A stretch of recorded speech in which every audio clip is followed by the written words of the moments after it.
नमस्कार दोस्तों, स्वागत है आपका आपके YouTube channel study by RG पर। प्यारे दोस्तों, आज हम स्टार्ट करने वाले हैं आर्ट्स एंड कल्चर के इम्पोर्टेंट क्वेश्चंस की सीरीज़ को। प्यारे दोस्तों, आज से हम सारे क्वेश्चंस को डिस्कस करेंगे। जो भी आर्ट्स एंड कल्चर के टॉपिक वाइज क्वेश्चंस हम देखेंगे, तो पूरा वीडियो ज़रूर देखिएगा आप और शेयर ज़रूर कीजिएगा, ताकि अपने साथियों को भी इसका लाभ मिल सके। और जितने भी क्वेश्चंस हैं सारे इम्पोर्टेंट क्वेश्चंस हैं, एग्ज़ाम ओरिएंटेड क्वेश्चंस हैं, तो बिल्कुल भी मिस मत कीजिएगा, पूरे क्वेश्चंस जरूर देखिए। तो शुरू करते हैं साथियों आज की क्लास को। हम आज की क्लास का पहला क्वेश्चन है, निम्न में से किसे मरुभूमि की कोकिला कहा जाता है।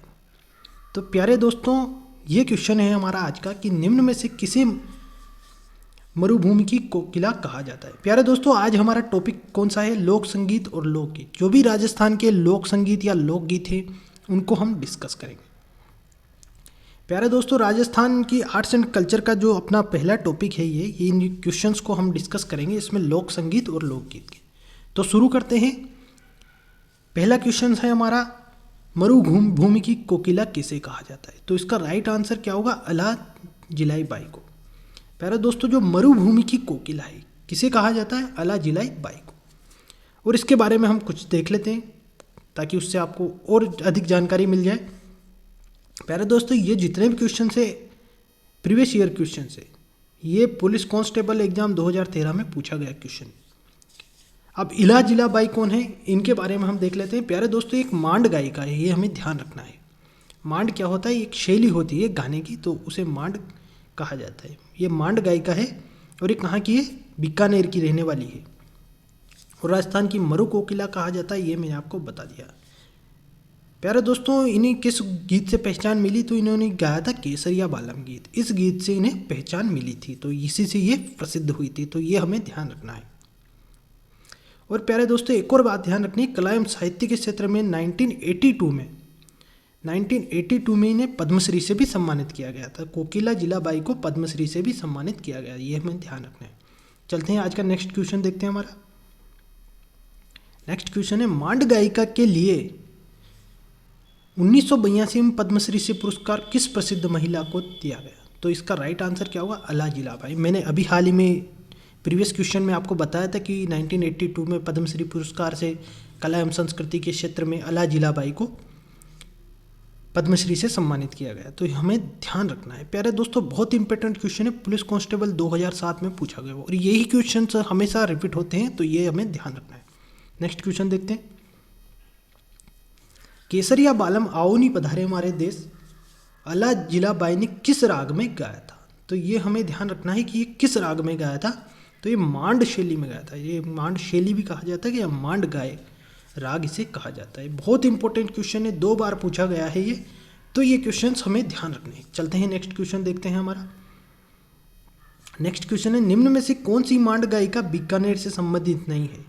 तो इसके ऑप्शंस है, एक तो गौरी देवी है, इसके बाद हाजन अला जिलाबाई है, तीसरे नंबर पे बन्नो बेगम है और चौथे नंबर पे इनमें से कोई नहीं। तो प्यारे दोस्तों, जो बन्नो बेगम है इनका संबंध बीकानेर से संबंधित नहीं है, तो ये हमें ध्यान रखना है कि ये बीकानेर की नहीं है। गौरी देवी और अला जिलाबाई दोनों बीकानेर की है, तो ये हमें ध्यान रखना है। हाजन अला जिलाबाई तीन दोनों, और बन्नो बेगम जो है ये बीकानेर की नहीं है, तो ये हमें ध्यान रखना है। इसके बारे में हम कुछ देख लेते हैं। अभी मैंने अला जिलाबाई के बारे में तो आपको बता ही दिया, आप जो बन्नो बेगम है श्रीमती, इनके बारे में भी कुछ ध्यान। प्यारे दोस्तों, ये एक मांड गायिका है और महाराजा जयपुर के जो दरबार की परंपरागत गायिकाओं में उनका स्थान रहा है, ये हमें ध्यान रखना है। और इनका जो शिक्षण हुआ है ये नज़ीर खान की देखरेख में हुआ है, ये ध्यान रखना है। इसमें कुछ महत्वपूर्ण बातें हैं, तो वो ध्यान रख लीजिएगा। माता गौहरबाई राजस्थान की सुविख्यात गायिका रही है। जो इनकी माता थी वो भी गौहरबाई थी, वो भी सुविख्यात गायिका थी। और इनको प्रथम श्रेणी की गायिकाओं में प्रथम स्थान प्राप्त हुआ है, तो ये हमें ध्यान रखना है। चलते हैं आगे और हम देख लेते हैं क्वेश्चंस को। मारी बरसालेरी मूमल हालेनी ये आली रे जे देख नामक लोकगीत किस क्षेत्र का है? तो ये इसका राइट आंसर होगा जैसलमेर। प्यारे दोस्तों, जो मुमल और महेंद्र था, इनकी जो प्रेम कथा थी ये काफ़ी प्रसिद्ध है। और ये जो मुमल है ये लोदरवा की राजकुमारी थी, जैसलमेर की। और इनका जो महेंद्र था वो अमरकोट पाकिस्तान का राजकुमार था। इनकी जो प्रेम कथा थी उसके ऊपर ये गीत बना हुआ है। तो ये हमें ध्यान रखना है कि मारे बरसालेरी मुमल हालेनी ये आली जेरे देख। तो ये लोकगीत जैसलमेर से संबंधित है, ये हमें ध्यान रखना है। और ये किस प्रकार का लोकगीत है? ये श्रृंगारिक लोकगीत है, ये भी हमें ध्यान रखना है। मैंने अभी आपको बताया कि लोदरवा की राजकुमारी थी ये मुमल, तो ये ध्यान रखना है। काफ़ी इंपॉर्टेंट क्वेश्चन है, पटवार 2011 में पूछा गया है। नेक्स्ट क्वेश्चन देखते हैं अपना। सुबटिया लोकगीत का संबंध किससे है? तो राइट आंसर क्या होगा? भील स्त्री से। प्यारे दोस्तों, जो भील स्त्री है इससे यह संबंधित है सुबटिया लोकगीत। प्यारे दोस्तों, मेवाड़िया जो पर्वतीय प्रदेश है इसमें सुबटिया लोकगीत भीलनी स्त्री द्वारा पति के लिए संदेश के रूप में गाया जाता है। तो ये भी हमें ध्यान रखना है कि सुबटिया किस प्रकार का लोकगीत है। तो ये एक संदेश के रूप में गाया जाता है और विरह गीत है ये हमें ध्यान रखना है। चलते हैं नेक्स्ट क्वेश्चन देखते हैं अपना। नेक्स्ट क्वेश्चन है भीलों का प्रसिद्ध लोकगीत जिसे स्त्री पुरुष साथ मिलकर गाते हैं, तो वो कौन सा है? तो वो है हम सीड़ो। प्यारे दोस्तों, यहाँ पर हमें ध्यान रखने की एक बात है कि जैसे साथ मिलकर गाते हैं तो हम सब मिलकर गा रहे हैं, तो उसी प्रकार से ये गीत का नाम है हम सीड़ो। तो ये यहाँ से आपको आराम से याद हो जाएगा। और भीलों का प्रसिद्ध लोकगीत है ये हम सीड़ो। प्यारे दोस्तों, मेवाड़ या पर्वतीय प्रदेश का हमसीड़ो लोकगीत भीलों के युगल स्त्री पुरुषों दोनों द्वारा गाया जाता है। तो ये हमें ध्यान रखना। नेक्स्ट क्वेश्चन देखते हैं अपना। नेक्स्ट क्वेश्चन है निम्नलिखित में से किस संगीत का संबंध राजस्थान से नहीं है? तो प्यारे दोस्तों, राजस्थान से संबंधित किस का नहीं है? तो इसका राइट आंसर होगा बाउल। प्यारे दोस्तों, जो मांगणियार है ये भी राजस्थान का गीत है। फोपा ये भी राजस्थान से संबंधित है। और लंगा ये भी राजस्थान से संबंधित। प्यारे दोस्तों, जो बाउल है ये एक पश्चिमी बंगाल का लोकगीत है। तो ये हमें ध्यान रखना है। ऐसे क्वेश्चंस कभी कभी पूछ लिए जाते हैं, जैसे राजस्थान पुलिस कांस्टेबल 2020 में पूछा गया। तो ये हमें ध्यान रखना है। नेक्स्ट क्वेश्चन चलते हैं अपना। नेक्स्ट क्वेश्चन देखते हैं। नेक्स्ट क्वेश्चन है लांगुरिया लोकगीत है। तो प्यारे दोस्तों, ये किस प्रकार का लोकगीत है? तो ये एक प्रकार का भक्ति लोकगीत है, ये हमें ध्यान रखना है। भक्ति गीत है दोस्तों। ये गुजरों में अधिक माने जाने वाली जो केला देवी माँ है, इनके मंदिर की प्रमुख विशेषात्मक कनक दंडवत है, ये हमें ध्यान रखना है। और इसमें भक्त अपनी आराधना में लांगुरिया गीत गाते हैं, तो ये भी ध्यान रखना है। नेक्स्ट क्वेश्चन चलते हैं अपना। अगला क्वेश्चन है लांगुरिया गीत का संबंध है। तो लांगुरिया गीत का मैंने अभी हाल ही में आपको बताया केला देवी से संबंधित है। जो केला देवी माँ केला देवी है उनसे संबंधित है। नेक्स्ट क्वेश्चन देखते हैं। और ये ईओ एग्जाम 2007 में पूछा गया। नेक्स्ट क्वेश्चन देखते हैं अपना। नेक्स्ट क्वेश्चन है लांगुरिया गीत किस मंदिर पर गाया जाता है? तो ये भी मैंने अभी थोड़ी देर पहले आपको बताया कि केला देवी माता का से संबंधित है। तो ये केला देवी मंदिर में ही गाया जाता है, तो ये ध्यान रखना है। नेक्स्ट क्वेश्चन देखते हैं। नेक्स्ट क्वेश्चन है पटेलिया या बीचियो एवं लालर क्या है? तो प्यारे दोस्तों, ये एक प्रकार का लोकगीत है, ये हमें ध्यान रखना है कि पटेलिया, बीचियो और लालर।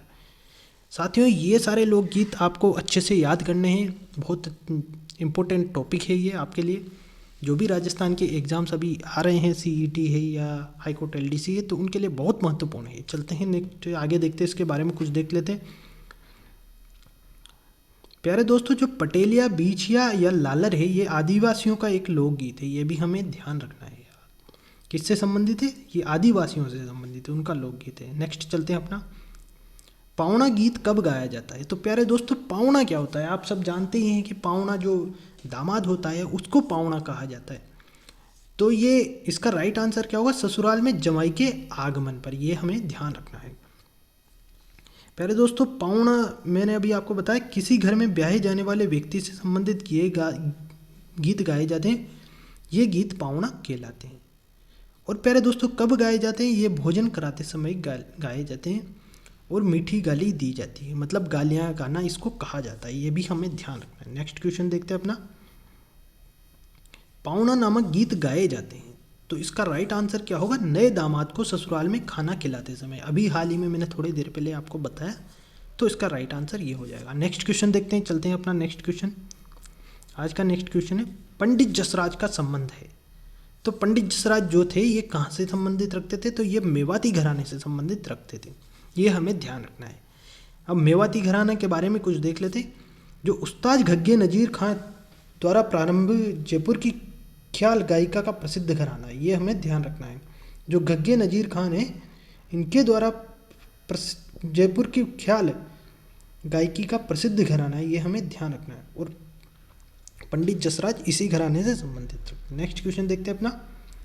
नेक्स्ट क्वेश्चन है नृत्य की कथक शैली का आदिम घराना है, तो राइट आंसर क्या होगा, जयपुर। जो कथक शैली है इसका जो आदिम घराना है ये कौन सा है, जयपुर है, तो ये हमें ध्यान रखना है। नेक्स्ट देखते हैं इसके बारे में कुछ हम। प्यारे दोस्तों, विद्वानों की ऐसी मान्यता है कि कथक नृत्य की जो हिंदू शैली का प्रतिनिधित्व जयपुर घराना ही करता है, तो ये हमें ध्यान रखना है। और ये आदिम घराना भी जो प्राचीन घराना होता है ये माना जाता है जयपुर कथक शैली का। और जो जयपुर घराने के जो कथक नृत्य की शैली है, हाव भाव संगीत मुद्राएं सभी सरल और गाह्य होती है, ये हमें ध्यान रखना है। जयपुर घराने की वंश परंपरा 5 शाखाओं के रूप में पृथक पृथक गांव के व्यक्तियों के नाम से विकसित हुई है, ये हमें ध्यान रखना है। अब वो शाखाएं कौन सी है मैं बता देता हूँ। एक शाखा में गायक नथु लाल है, दूसरे में गिरधारी लाल है, तीसरे में शंकर लाल और बद्रीलाल, और चौथे में है पूर्णराम, और 5वें में भानु जी, तो ये हमें ध्यान रखना है इनके घराने के बाद। नेक्स्ट क्वेश्चन चलते हैं अपना। नेक्स्ट क्वेश्चन है राग मंजरी एवं रागमाला जैसे प्रसिद्ध संगीत ग्रंथों के रचयिता कौन है, तो राइट आंसर क्या होगा, पुंडरीक विट्ठल। जो राग मंजरी और रागमाला प्रसिद्ध संगीत है इनके रचयिता हैं पुंडरीक विट्ठल, ये हमें ध्यान रखना है। प्यारे दोस्तों, जो महाराजा मानसिंह के छोटे भाई थे माधव सिंह, उनके आश्रय में पुंडरीक विट्ठल ने रागमाला और राग संजरी नामक रचित ग्रंथों की रचना की। और प्यारे दोस्तों, मिर्जा राजा जयसिंह के आश्रय में हस्तकार रत्नावली नामक संगीत ग्रंथ लिखा गया, तो ये हमें ध्यान रखना है। नेक्स्ट क्वेश्चन चलते हैं अपना। अगला क्वेश्चन है राग मंजरी के रचयिता कौन है, तो राग मंजरी के मैंने अभी हाल ही में आपको बताया कि पुंडरीक विट्ठल थे, तो ये हमें ध्यान रखना है। चलते हैं नेक्स्ट क्वेश्चन अपना। नेक्स्ट क्वेश्चन है मरुभूमि के लोकगीत उनकी किस भावना के परिचायक है, तो प्यारे दोस्तों, जो मरुभूमि के लोकगीत हैं इसमें उमंग, वियोग और हृदय की पीड़ा तीनों ही सम्मिलित है, तो ये हमें ध्यान रखना है। जो लोकगीत हैं मरुभूमि के, इसमें उमंग का भी भाव मिलता है, हमें वियोग का भी मिलता है, और हृदय की पीड़ा के बारे में भी मिलता है, तो ये हमें ध्यान रखना है। चलते हैं नेक्स्ट क्वेश्चन देखते हैं। प्यारे दोस्तों, इसके बारे में कुछ देख लेते हैं हम।